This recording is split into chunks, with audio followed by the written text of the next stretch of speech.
Muraho, ndabasuje mu izina ry'umwami wacu Yesu Kristo. Amazina yanjye nitwa Abayo Samuel. Abantu mukurikiye Abayo Samuel TV ndabashimiye kandi ndabasuhuje.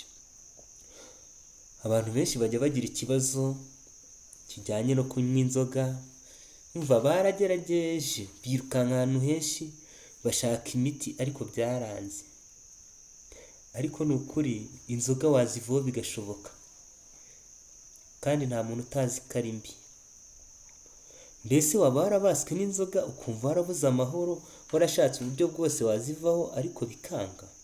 Birashoboka ko wanyoye n'imiti ariko bikanga, amadeni yabaye menshi. Dore inama uzakurikiza zikagufasha kureka inzoga. Ni inama eshatu. Inama ya mbere ni iyi: irinde gusubira mu kabari. Ibyo uzabigenza ute rero? Ikizabigufashamo ni iki: niba ubonye umuryango w'akabari, ihutire gutekereza ku bibazo inzoga zaguteza. Wibuke amadeni zagushyizemo, uburyo zikwandagaza, maze wibuke ukuntu iyo wazinyweye zikumenagura umutwe, zikakubuza kurya ndetse ukica n'akazi k'abandi. Bizatuma wumva umunezero w'akanya gato zijya ziguha, wangiza ibyishimo by'ahazaza hawe, bityo biguha imbaraga zo kurenga akabari. Kandi birashoboka pe.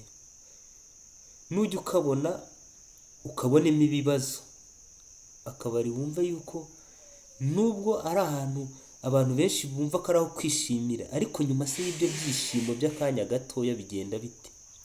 Mu ijoro urara umeze ute? Iyo bukeye wumva umeze ute? Ntiwumva uri kurwanira icyayi cyangwa se amata n'ibindi bintu byakuvura? Reka twigire ku cya kabiri. Mu gihe ucitswe ukongera ukayinywa, ntukumve ko hari igikuba gicitse. Jya wumva ko bibaho, ariko ufate umwanzuro wo kubitsinda. Ntuzongere. Gerageza kwiyumvisha ko inzoga nta kamaro zifite. Utekereze ku bindi binyobwa bifitiye umubiri wawe akamaro. Gerageza kunywa ibinyobwa nk'igikoma, icyayi, amata, ji n'ibindi. Birumvikana ko wavuga ngo ni iby'abana n'abagore, ngo bazaguseka. Nushaka ujye ubinywera mu nzu. Ntabwo ari iby'abagore pe, n'abantu bakuru barabinywa. Ariko uzirikane ko uzaba uri kwiyubakira ubuzima.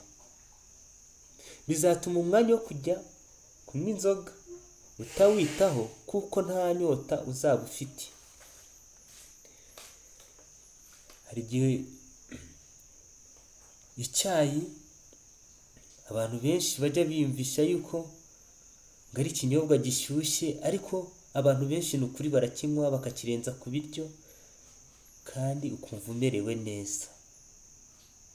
Nawe uzagerageze kujya ubyimenyereza, yaba ari nimugoroba umaze kurya urenzeho nk'agacyayi, uzajya wumva ubuzima bumeze neza. Icya gatatu: gerageza kwigereranya n'urungano rwawe rutanywa inzoga.